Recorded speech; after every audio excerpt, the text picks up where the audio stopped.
నమస్తే, welcome to V3 news. లక్ష్యం సమాజహితం. ఇక వార్తల్లోకి వెళ్లే ముందు ముఖ్య అంశాలు. ప్రభుత్వ పథకాలను అందిపుచ్చుకొని మహిళలు ఆర్థికంగా ఎదగాలి. రామగుండం ఎమ్మెల్యే కోరుకంటి చందర్ హితవు. డబుల్ బెడ్రూమ్ల లిస్టులో అనర్హులను తొలగిస్తాం. అఖిలపక్ష నాయకులకు నిర్మల్ జిల్లా కలెక్టర్ వరుణ్ రెడ్డి హామీ.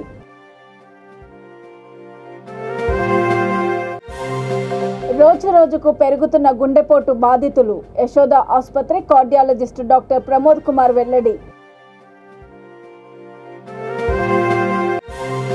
కనికరించినందుకు కడతేర్చారు. యువకుల దాడిలో పెట్రోల్ బంక్ కార్మికుడు మృతి.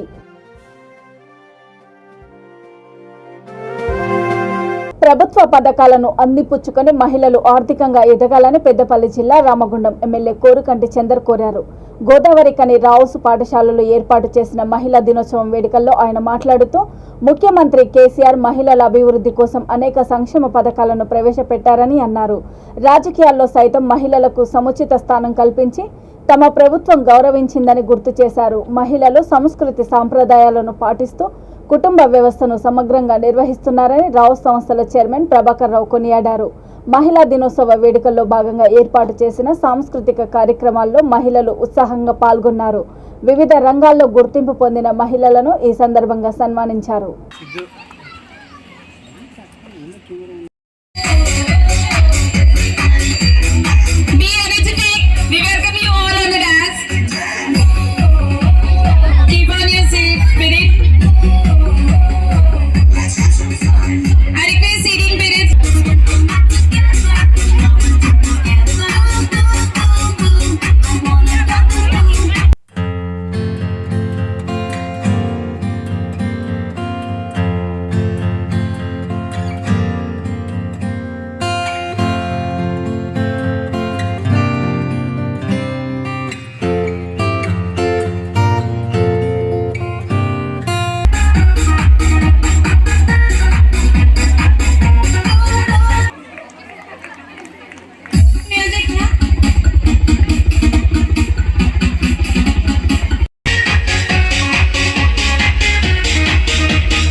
బిడ్డని 9 మాసాలు మోసి కంటుంది. పిల్లల భర్తని బాగా చూసుకుంటుంది. 100కి 100% పరిపూర్ణం చేయడం కోసం ఎలాంటి తెలంగాణ రాష్ట్రం ఏర్పడ్డ తర్వాత గౌరవ ముఖ్యమంత్రి కేసీఆర్ గారు ప్రత్యేకంగా ఈ యొక్క స్థానిక సంస్థల ఎన్నికలలో 50% రిజర్వేషన్లు కల్పించాలని మహిళా సోదరిమణులందరికీ కూడా ఈ యొక్క రాజకీయ రంగంలో కూడా అవకాశం కల్పించడం జరిగింది. ఇంతకుముందు మహిళా సోదరిమణులకు అవకాశం ఇవ్వలేదు. కానీ ఈరోజు మహిళ ఎక్కడైతే ఆర్థికపరమైనటువంటి పరిపుష్టత పొంది కుటుంబంలో ఆర్థికంగా సంపాదించేటువంటి పరిస్థితి వస్తుందో ఆ కుటుంబం చాలా ఉన్నతమైనటువంటి పరిస్థితులలో ఉంటుందనేది చాలా పరిశోధనల్లో వెల్లడైనటువంటి ఆ సందర్భంలో మన ముఖ్యమంత్రి కేసీఆర్ గారు ఈ యొక్క సంక్షేమ పథకాలలో కూడా ఈ యొక్క తెలంగాణ రాష్ట్రంలో ఉన్నటువంటి సంక్షేమ పథకాలు భారతదేశంలో ఉన్నటువంటి ఏ రాష్ట్రంలో లేవు. ప్రత్యేకంగా మహిళా సోదరిమణులకు ప్రత్యేకంగా ఈ యొక్క సంక్షేమ పథకాలలో ముందు భాగాన వారికే అవకాశాలను కల్పించడం జరిగింది. గతంలో ఈ యొక్క ప్రాంతంలో ఉన్నటువంటి పరిపాలకులు ఎవరు కూడా పెద్దపీట వేసేటువంటి పరిస్థితి లేకుండా మహిళలు.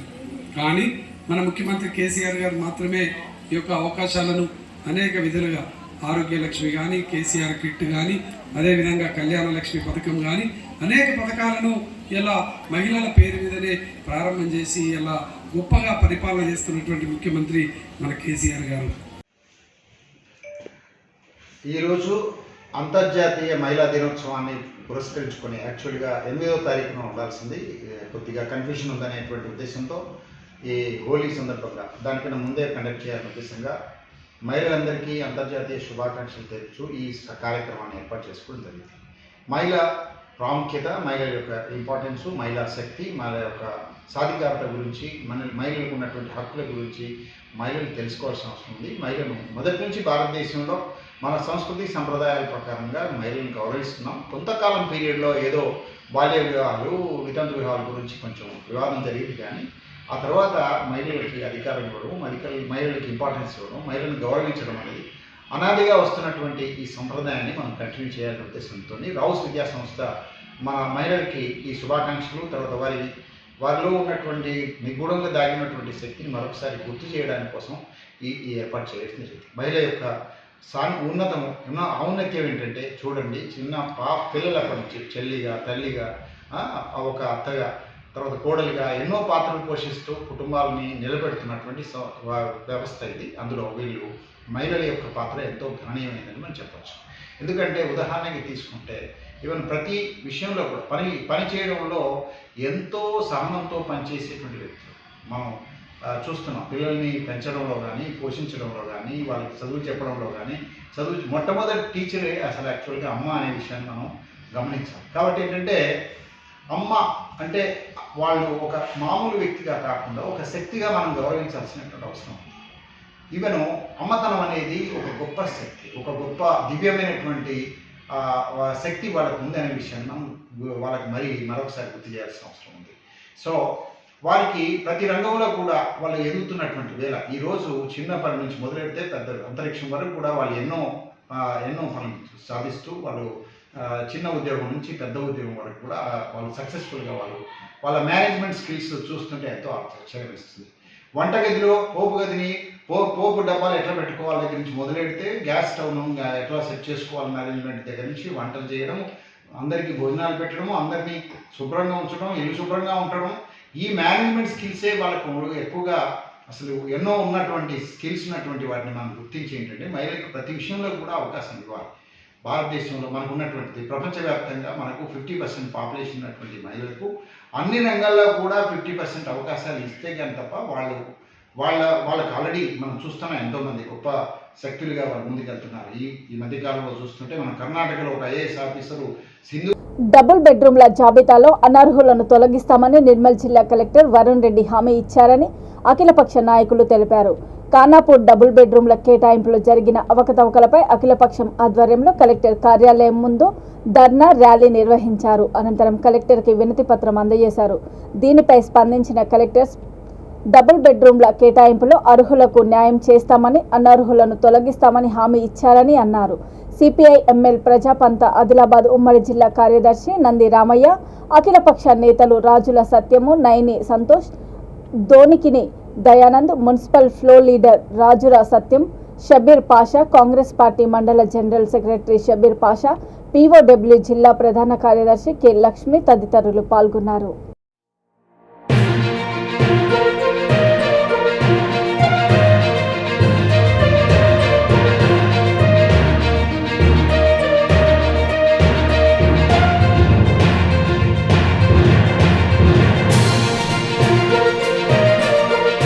వయస్సుతో సంబంధం లేకుండా సమాజంలో గుండెపోటుకు గురవుతున్న బాధితులు రోజురోజుకు ఎక్కువ అవుతున్నారని Hyderabad Somajiguda Yashoda hospital consultant interventional cardiologist doctor Pramod Kumar అన్నారు. ఆసుపత్రి ఆధ్వర్యంలో గుండె జబ్బులపై అవగాహన సదస్సును నిర్వహించారు. ఈ సందర్భంగా ఆయన మాట్లాడుతూ కరోనా అనంతరము గుండె జబ్బులు, గుండెపోటు ద్వారా అధిక సంఖ్యలో ఆకస్మిక మరణాలు సంభవిస్తున్నాయని తెలిపారు. వీటిని నివారించేందుకు యుక్త వయస్సు దాటిన ప్రతి ఒక్కరూ ముందస్తు రక్త పరీక్షలు, గుండెకు సంబంధించిన కొన్ని ప్రత్యేక పరీక్షలు చేయించుకోవాలని సూచించారు. ఈ కార్యక్రమంలో రాజ్యసభ మాజీ సభ్యుడు captain Lakshmikantharao, Hanumakonda LPG gas dealers association అధ్యక్షుడు ఏవి సత్యమోహన్, సమ్మిరెడ్డి, యశోద ఆసుపత్రి సిబ్బంది రాధాకృష్ణ, ఆంజనేయులు, సుదర్శన్ తదితరులు పాల్గొన్నారు. అది కూడా చాలా కష్టమైన స్టంట్. అది జంక్షన్లో ఉంది కాబట్టి దాన్ని రెండు కూడా స్టంట్లు ఒకటేసారి దాన్ని పెట్టాలి కాబట్టి దాన్ని సక్సెస్ఫుల్గా మేము చేశారు. దాని తర్వాత కూడా మూడో స్టంట్ కూడా 15 రోజులు గ్యాప్ ఇచ్చి చేశారు. అంటే నేను ఎందుకు చెప్తున్నా అది లోకల్ అనెస్థీషియా ఇస్తారు. డాక్టర్లు మాట్లాడుకునేది వాళ్ళు చేసే ప్రొసీజర్ మొత్తం మాకు తెలుస్తుంది అక్కడ. కాబట్టి అయితే మూడో స్టంట్ చేసినప్పుడు నాకు ఏమైందంటే నాకు షుగర్ డౌన్ అవుతుంది, బీపీ డౌన్ అవుతుంది. యాక్చువల్గా ఆ ప్రొసీజర్ మొత్తం 15 నిమిషాలు కావాలి, కానీ అది 40-50 నిమిషాల నుంచి 1 అవర్ పట్టింది. ఆ టైం లోపల డాక్టర్ ప్రమోద్ గారు వాళ్ళ టీము ఎంత కష్టపడ్డారో నేను విన్నాను. అఫ్కోర్స్ నేను చూడలేకపోయాను, కాకుండా ఏంటంటే విన్నాను నేను. ఎందుకంటే వాళ్ళు మాట్లాడుకునే విధానం, వాళ్ళ పద్ధతి అదొకటి. రెండో విషయం ఇంకోటి, ఇక్కడి నుంచి మేము వరంగల్ నుంచి హైదరాబాద్ పోయే లోపల, అంటే నేను చెప్పాను కానీ వరంగల్ నుంచి మేము హైదరాబాద్ పోయే లోపల అక్కడ టీం మొత్తం రెడీ ఉందండి మా కోసం. యశోద హాస్పిటల్ వాళ్ళు చేసే విధానం చాలా పర్ఫెక్ట్ ఉందండి. వాళ్ళ యొక్క నీట్నెస్ అనుకోండి, వాళ్ళ యొక్క డాక్టర్ల అప్రోచ్ అనుకోండి, వాళ్ళ టైమ్లీ మెడిసిన్స్ అనుకోండి, మిగతా విషయాలన్నీ కూడా. ఎందుకంటున్నానంటే ఎందుకు ఇవాళ చెప్పాల్సి వస్తుందంటే, ఇవాళ మీటింగ్లో కూడా వాస్తవం చెప్పాలంటే రోగం వస్తే చెప్పుకోమన్నారు, ధనం వస్తే దాచుకోమన్నారు అనే ఉద్దేశంతో నేను చెప్పి, ఎందుకంటే నా సన్నిహితులు అనుకోండి ఎవరికైనా ఈ విధంగా ఒకవేళ కనుక ఏమైనా సిమ్టమ్స్ వస్తాయి డాక్టర్ గారు పూర్తి ఎక్స్ప్లెయిన్ చేస్తారు. అంటే మెడికల్ గురించి నేను ఎక్స్ప్లెయిన్ చేయలేను, నాకు జరిగిన అనుభవాలే మీకు చెప్తున్నాను. ఉంటాయి ఎఫ్ఎఫ్ఆర్ అని కానీ లేకపోతే ఓసీటీ అని ఒక చిన్న కెమెరా లోపల పంపించి ఎంత బ్లాక్ ఉంది అనేది మనం తెలుసుకోవచ్చు. అది తెలుసుకున్న తర్వాత దాని ప్రకారంగా అవసరమైతేనే స్టెంట్ వేయడం అనేది జరుగుతుంది. సో ఇట్లాంటి కొత్త చికిత్సా విధానాలు, దాని తర్వాత కొత్తగా ఉన్నటువంటి పరికరాలు ఏవైతే ఉన్నాయో అవి మన హాస్పిటల్లో అందుబాటులో ఉన్నాయి. అది ఒక విషయం తెలుసుకోవాలి. అంతేకాకుండా ఇప్పుడు ఈ మధ్యలో ఏంటంటే ముఖ్యంగా వీరిద్దరు చెప్పినట్టు లెఫ్ట్ మెయిన్ అని అంటారు. దాన్ని మెయిన్ ఆర్టరీలో కనుక బ్లాకేజ్ ఉంటే ఇదివరకు బైపాస్ సర్జరీకి పంపించేవాళ్ళం. ఇప్పుడు బైపాస్ సర్జరీలో ఏంటంటే ఒకటి ఎక్కువ రోజులు హాస్పిటల్లో ఉండాలి, వర్క్ డేస్ పోతాయి. ఎందుకంటే మొత్తం ఈ స్టెర్నమ్ను డివైడ్ చేసి ఓపెన్ హార్ట్ ఆపరేషన్ ఉంటుంది, మొత్తం మంది ఇవ్వడము, బ్లడ్ ఎక్కించడము, తర్వాత ఇన్ఫెక్షన్, ఇట్లాంటి అనేక రకమైనటువంటి ప్రాబ్లమ్స్ ఉంటాయి. ఎందుకంటే బైపాస్ సర్జరీ అనేది కొద్దిగా మేజర్ సర్జరీ. ఇప్పుడు వచ్చిన విధానాల వల్ల ఏంటంటే మనం బైపాస్ సర్జరీ కూడా అవసరం లేకుండా స్టెంట్స్ ద్వారానే మనం వాటిని క్లియర్ చేయగలుగుతున్నాం. అయితే స్టెంట్ అయిన తర్వాత కూడా పేషెంట్ కొన్ని జాగ్రత్తలు తీసుకుంటూ ఉంటే కనుక మళ్ళీ స్టెంట్ ఫెయిల్యూర్ అనేది రాకుండా కాపాడుకోవచ్చు. అంతేకాకుండా ఈ మధ్యలో ఇప్పుడు ఈ స్టెంట్సే కాకుండా వాల్వ్స్ కూడా మనము క్యాథెటర్ ద్వారానే అమర్చడం అనేది జరుగుతున్నది. ఉదాహరణకి అయోటిక్ వాల్వ్ అని ఉంటుంది, ఇక్కడ మీకు బొమ్మ చూసేది ఉంటే అయోటిక్ వాల్వ్ స్టెనోసిస్ అనేది ఎల్డర్లీ పీపుల్లో వస్తుంది. 70-75 సంవత్సరాలు 80 సంవత్సరాల వాళ్ళకు ఉంటుంది. అంత ఏజ్లో ఉన్న వాళ్ళకి బైపాస్ సర్జరీ చేయడం అనే దానిలో రిస్క్ ఎక్కువ ఉంటుంది. అందుకని ఈ transcatheter aortic valve replacement TAVR అనే చికిత్సా విధానం కూడా ఇప్పుడు మనం చేస్తున్నాము. విజయవంతంగా చాలామందిలో చేయడం అనేది జరిగింది. ఈ ప్రొసీజర్ కూడా ఏంటంటే స్టెంట్ మాదిరిగానే ఒక 40 నిమిషాలు గంట వ్యవధిలో అయిపోతుంది. లోకల్ అనస్థీషియాలని అవుతుంది. సో దానివల్ల ఏంటంటే పేషెంట్ కూడా సింపుల్గా అవుతుంది, రక్తం అవసరం లేకుండా, అనస్థీషియా అవసరం లేకుండా 2 రోజులు 3 రోజులు హాస్పిటల్లో ఉండి ఒక 4-5 రోజులు రెస్ట్ తీసుకున్న తర్వాత వాళ్ళు మళ్ళీ వాళ్ళ యాక్టివిటీస్ చేసుకోవచ్చు. ఇది ఒక కొత్త చికిత్సా విధానం. ఇవన్నీ మీతో పంచుకోవాలనే ఉద్దేశంతోనే ఈరోజు ఇక్కడికి రావడం అనేది జరిగింది. సో ఈ అవకాశం ఇచ్చిన మీ అందరికీ ధన్యవాదాలు. ఇప్పుడు ఏదైనా క్వశ్చన్స్ ఏమైనా ఉంటే నేను చెప్తాను. మంచి అనుబంధం సార్. ఇక్కడ HP gas agency president, HP gas dealer and Warangal డిస్ట్రిక్ట్లో ప్రముఖంగా ఎంతో కింద నుండి పై స్థాయికి ఎదిగిన వ్యక్తి sir. Please come on to the dais.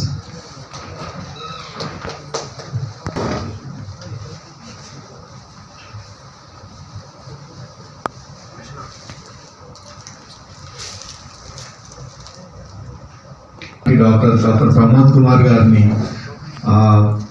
Senior consultant intervention cardiologist, చాలామంది ప్రాణాలను నిలబెట్టి ఈ ఎన్నో ప్రపంచ ప్రఖ్యాతిగాంచిన ప్రొసీజర్స్ చేస్తూ ఇంకా ఎంతోమంది పేషెంట్స్కి ప్రాణవాయువు లాంటి డాక్టర్ మా దగ్గర ఉన్నందుకు గర్విస్తున్నాము. And I request Dr. Pramod Kumar sir to please come onto the dais.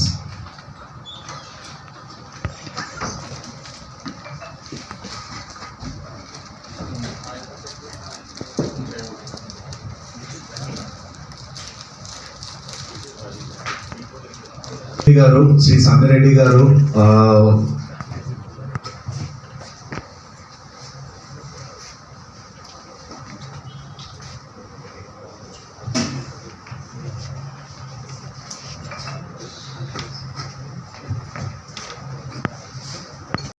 తీసుకోవడమే కాదు, ఏ విధంగా అభివృద్ధి కూడా చేస్తాము అనే విషయం కూడా చాలా ముఖ్యం. ఎందుకోసం ఇదంతా మనకు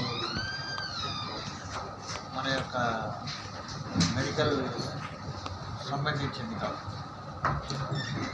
అయితే ఇప్పుడు గవర్నమెంట్లో కూడా అంటే దాదాపు మన స్టేట్లో గవర్నమెంట్ ఒక 5-6 వేల బెడ్స్ అనుకోండి, ఇంకా ఇతర ప్రైవేట్ గురించి కూడా 5-6 వేల బెడ్లు, మొత్తం దాదాపు 12,000 బెడ్లతో ఇవాళ మన స్టేట్ హాస్పిటల్స్ అని ఉన్నాయి. ఆరోగ్యం ఇక్కడ ఉండబడే జనం యొక్క ఆరోగ్యం చూడడానికి.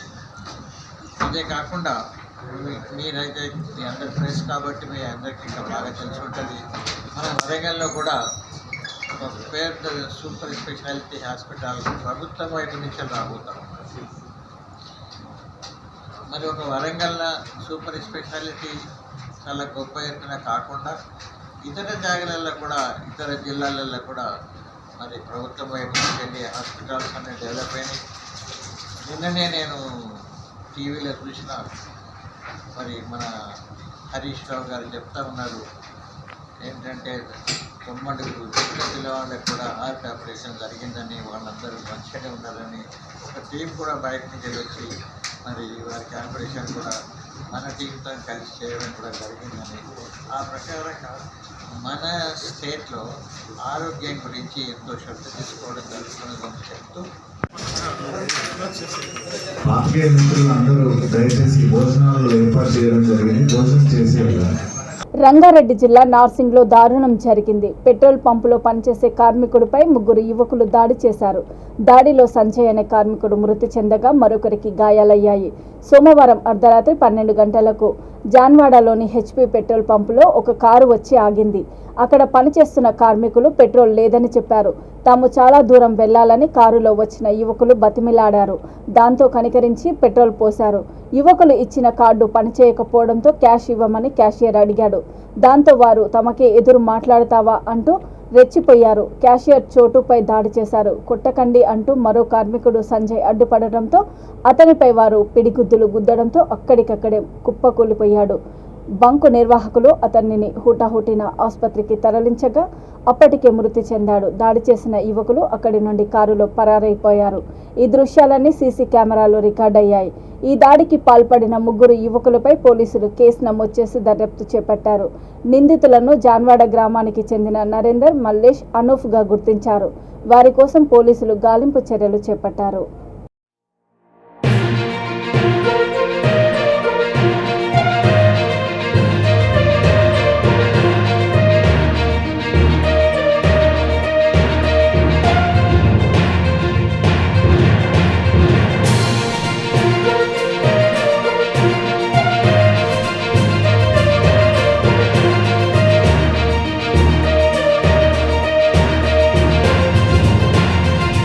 ఎర్రగట్టు వెంకటేశ్వర స్వామి బ్రహ్మోత్సవాలకు అన్ని ఏర్పాట్లు చేశామని చైర్మన్ చింతల లక్ష్మణ్ యాదవ్, ఈవో కిషన్ రావు, హనుమకొండ ఏసీపీ కిరణ్ కుమార్ తెలిపారు.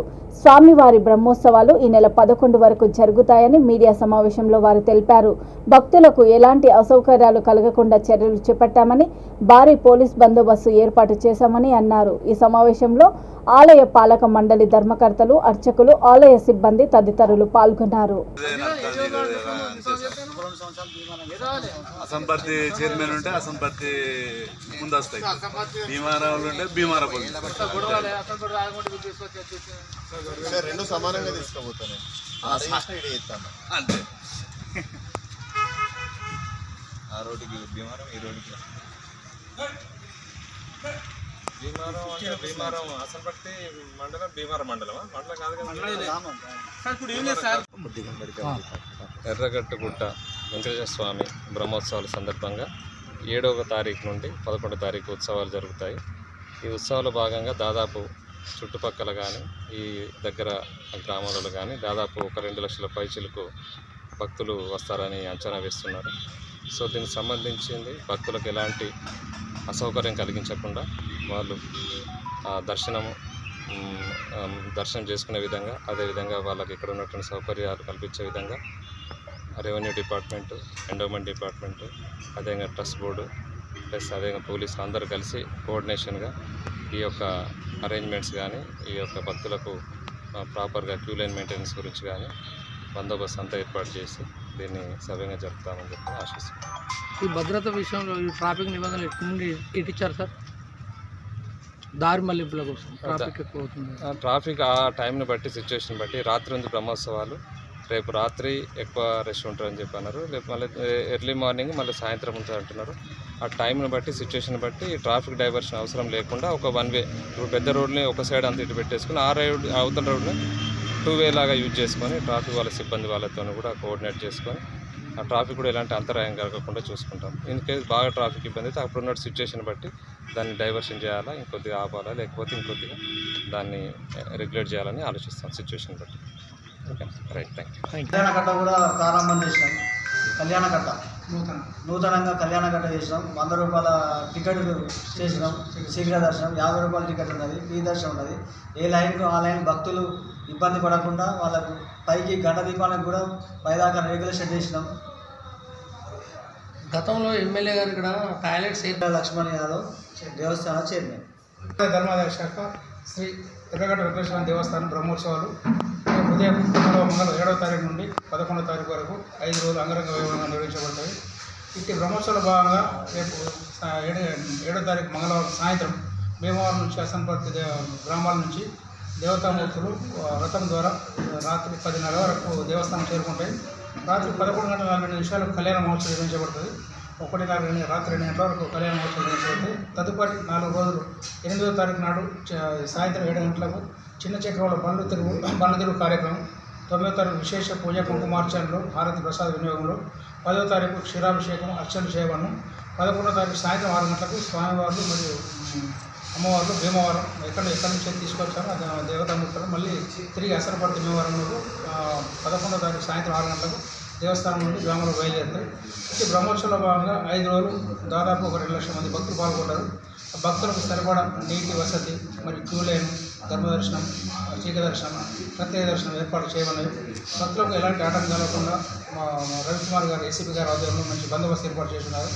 మరియు వైద్య శిబిరం, మున్సిపాలిటీ వాళ్ళు క్లినిక్ పర్పస్ వాళ్ళు కూడా కార్మికులను నియమించారు. మేము కూడా దేవస్థానం నుంచి కూడా కొంతమంది నియమించుకున్నాం.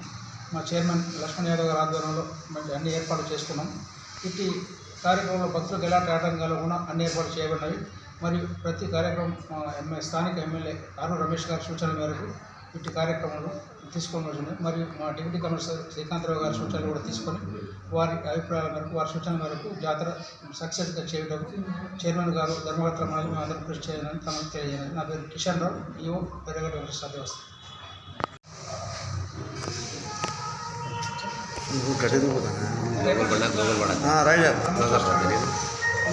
బీజేపీ నాయకులు కార్యకర్తలను దూషిస్తే సహించేది లేదని బీజేపీ నిర్మల్ పట్టణ అధ్యక్షుడు సాదం అరవింద్ హెచ్చరించారు.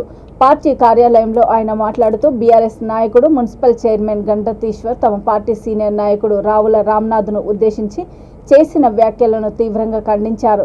35 సంవత్సరాల నుండి ఏబీవీపీ నాయకుడిగా విద్యార్థి సమస్యలపై పోరాటం చేయడమే కాకుండా తాను నమ్మిన పార్టీ సిద్ధాంతం కోసం అంకితభావంతో పనిచేసే నేతను దూషించే హక్కు, అర్హత లేదని వ్యాఖ్యానించారు. ఈ సమావేశంలో పార్టీ పట్టణ ప్రధాన కార్యదర్శులు శ్రీ రామోజీ నరోష్, అల్లం భాస్కర్, ఉపాధ్యక్షులు పట్నాల రాజు, మహేంద్రనాథ్, ముండారపు దిలీప్, కందుల రవి తదితరులు పాల్గొన్నారు. ఆయన కమిట్మెంట్ చూసినా భారతీయ జనతా పార్టీ ఆయనకు ఎమ్మెల్యే టికెట్ ఇచ్చింది. గెలుపు ఓటమిని పక్కన పెట్టు, ఆయన ఎమ్మెల్యే టికెట్ ఇచ్చింది అంటే ఆయన స్థాయి ఏందో మీరు అర్థం చేసుకోవాలి.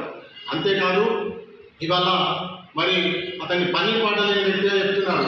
నిజం ఏంటి అంటే ఆయన పని ఒకటి, ఎక్కడైతే అవినీతి జరుగుతుందో ప్రజల పక్షాన కొట్లాడి ఆ అవినీతి వెలికి తీయడమే అతను పనిగా పెట్టుకున్నాడు, ఆయన ధ్యేయంగా పెట్టుకున్నాడు. ఇక పాట అంటారా, మీ యొక్క మంత్రి గారి తరఫున పాడవాడడం ఆయనకు అవసరం లేదు. ఇప్పటికైనా ఒక భారతీయ జనతా పార్టీ నాయకుడు కాదు, కార్యకర్త మీద మాట్లాడాలంటే ఆలోచించి మాట్లాడండి. మున్సిపల్ ఉద్యోగుల్లో ఉద్యోగాలు ఇప్పిస్తామని చెప్పేసి 44 ఉద్యోగాలను అక్రమంగా దొడ్డిదొరలా అమ్ముకున్నామని మీ కౌన్సిల్లో ఉన్న కౌన్సిలరే ఆరోపించి నిరూపిస్తానని చెప్పాడు. మరి మీ స్థాయి ఏందో మాకు ఇప్పుడు అర్థమైంది. మేము మీ గురించి మాట్లాడే అవసరం లేదు. మీ స్వపక్షంలో ఉన్న కౌన్సిలర్ చేసిన విమర్శలకు సమాధానం ఇచ్చి మా దగ్గరకు రండి. అంతేకాదు భారతీయ జనతా పార్టీ పార్టీ కాదంటున్నాం. మరి ఒక్కసారి కళ్ళు తెరిచి చూడు, భారతీయ జనతా పార్టీ అనేది ఇలా 300 పైచీలకు ఎంపీ స్థానాలతోని మరియు 20 రాష్ట్రాలలో అధికారాన్ని చేజిక్కించుకున్నది. అదాన్ని మీకు అర్థం కావాలంటే మరి ఈ టైం సరిపోవచ్చు.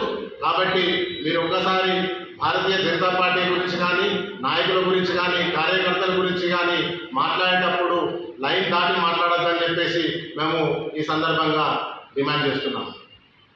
అంతేకాదు మరి ఫామ్ హౌస్కు సంబంధించిన ఆధారాలన్నీ భారతీయ జనతా పార్టీ దగ్గర ఉన్నాయి.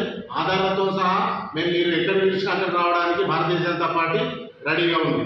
భర్త వేధింపులకు గురి చేస్తున్నాడని ఆరోపిస్తూ ఓ మహిళ రోడ్డెక్కింది. తనకు న్యాయం చేయాలని కోరుతూ భద్రాద్రి కొత్తగూడెం జిల్లా దమ్మపేట పోలీస్ స్టేషన్ ముందు ఆందోళనకు దిగింది. పెట్రోల్ బాటిల్తో రోడ్డుపై బైఠాయించింది. తన చెల్లికి న్యాయం చేయాలంటూ ఆమె అన్నయ్య పోలీసులతో వాగ్వాదానికి దిగాడు. స్థానిక ఎమ్మెల్యే అనుచరుడు పోలీస్ స్టేషన్లో తన భర్తను ప్రభావితం చేస్తున్నాడని, అందువల్ల ఈ స్టేషన్లో న్యాయం జరగడం లేదని ఆమె ఆరోపించింది.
అందరూ కలిసి కొట్టారని కొంతమంది ఫోన్ చేస్తే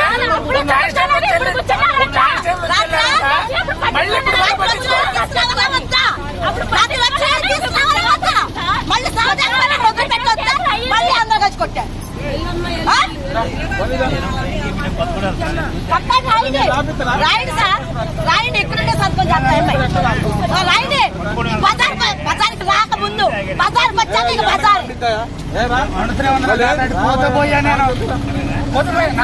ఆడపిల్లల కంట ఎక్కడో ఆడవాళ్ళకి అన్ని ఏం జరుగుతుంటే తట్టుకోలేను. ఇంట్లో నా చెల్లిగా జరుగుతుంటే నేను ఉంటే నేను బతికే లాభేక వచ్చి కూర్చుందాం మాట్లాడితే చేతి కడుకు వస్తాయి. ఒకటే మాట మూడు పిల్లలు గొడవ 10 మంది కలిసి కొట్టారు సార్. వచ్చే ఒప్పులేదు సార్, మాకు తెలవదు. అందరూ ఆ ఎమ్మెల్యే చేయట్లేదని మీ ఊరు పోలీసు వాళ్ళు ఏం పీకుతారే అని ఈ పిల్లనే నన్ను కొట్టి మా ఎదురు పంపించండి. ఆయన రౌడీ మళ్ళీ మొన్న 15 రోజులు కొట్టి పంపించండి. రౌడీ చేతులు మళ్ళీ మా ఎల్లుడు రౌడీ చేతులు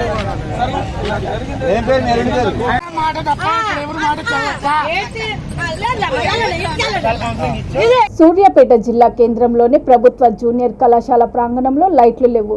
గ్రౌండ్, ఓపెన్ జిమ్ నిరుపయోగంగా ఉన్నాయి. సమీపంలో లేడీస్ హాస్టల్ ఉంది. ఈ నేపథ్యంలో అవాంఛనీయ సంఘటనలు జరిగే అవకాశాలు ఉన్నాయని పలువురు అభిప్రాయపడుతున్నారు. ఇప్పటికైనా మున్సిపల్ అధికారులు స్పందించి తగిన చర్యలు తీసుకోవాలని కోరుతున్నారు. జిల్లా మంత్రి జగదీష్ రెడ్డి ప్రత్యేక శ్రద్ధతో జిల్లా కేంద్రాన్ని అన్ని రంగాలలో అభివృద్ధి చేస్తుంటే వివిధ శాఖల అధికారులు మాత్రం తమకేమీ పట్టనట్లు బాధ్యతారహితంగా వ్యవహరిస్తున్నారన్నారు.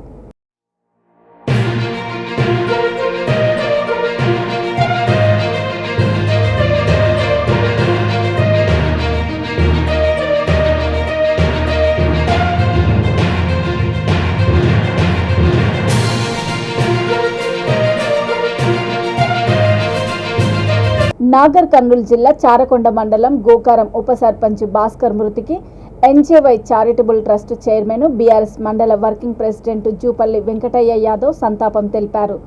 భాస్కరాచారి అనారోగ్యంతో మృతి చెందడంతో బాధిత కుటుంబాన్ని పరామర్శించి ప్రగాఢ సానుభూతి తెలిపారు. మృతుని కుటుంబానికి 10,000 రూపాయల ఆర్థిక సహాయం అందజేశారు. ఈ కార్యక్రమంలో ఎంపీటీసీ శ్రీనివాస్ రెడ్డి, నాయకులు అంకిల రామస్వామి, మల్లికార్జున్ తదితరులు పాల్గొన్నారు.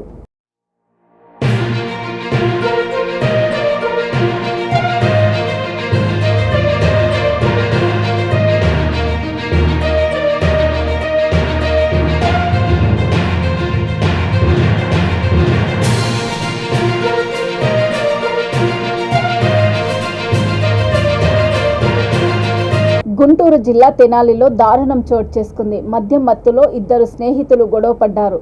అంకమ్మరావు అనే వ్యక్తిపై నాగరాజు కత్తిపీటతో దాడి చేశారు. ఈ దాడిలో అంకమ్మరావు అక్కడికక్కడే మృతి చెందాడు. సంఘటన స్థలానికి చేరుకున్న పోలీసులు కేసు నమోదు చేసి దర్యాప్తు చేపట్టారు. నిందితుడు నాగరాజు స్టేషన్లో లొంగిపోయాడని సమాచారం.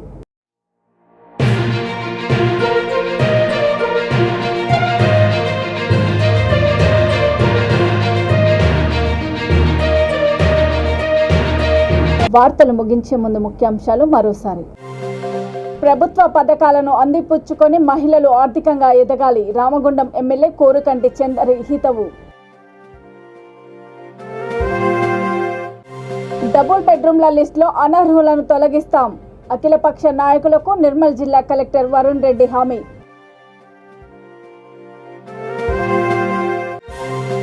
రోజు రోజుకు పెరుగుతున్న గుండెపోటు బాధితులు. యశోద ఆసుపత్రి కార్డియాలజిస్ట్ డాక్టర్ ప్రమోద్ కుమార్ వెల్లడి. కనికరించినందుకు కడతేర్చారు. యువకుల దాడిలో పెట్రోల్ బంక్ కార్మికుడు మృతి. చూస్తూనే ఉండండి V3 న్యూస్, లక్ష్యం సమాజ హితం. నమస్తే.